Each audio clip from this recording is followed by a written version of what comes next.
Welcome to my YouTube channel. আজকে আমি মোড়কপুর স্কুলের কোশ্চেন মডেল অ্যাক্টিভিটি টাস্কের ইতিহাস নিয়ে আলোচনা করছি। তো আসো দেখা যাক উত্তরগুলো।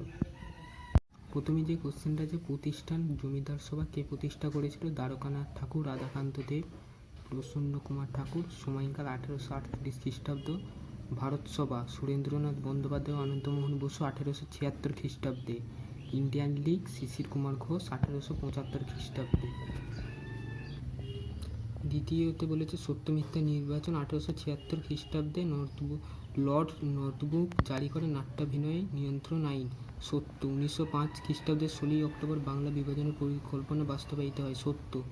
পাঞ্জাবে লালা লাজপত রায়ের নেতৃত্বে শিবাজী উৎসব চালু হয়। এটা মিথ্যা, কারণ লালা লাজপত রায় চালু করেছিল লাহোরে।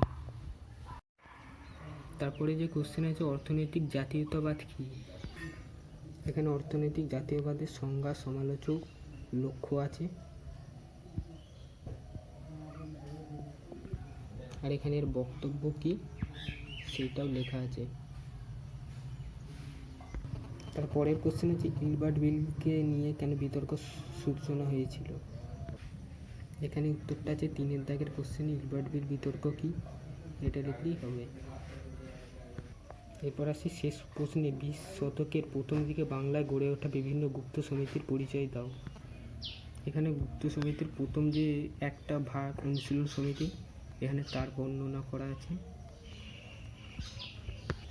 আর তারপরে যে আরেকটা ভাগ যুগান্তর দল, সেটার বর্ণনা এবং অন্যান্য আর কি সমিতি সেটাও লেখা আছে।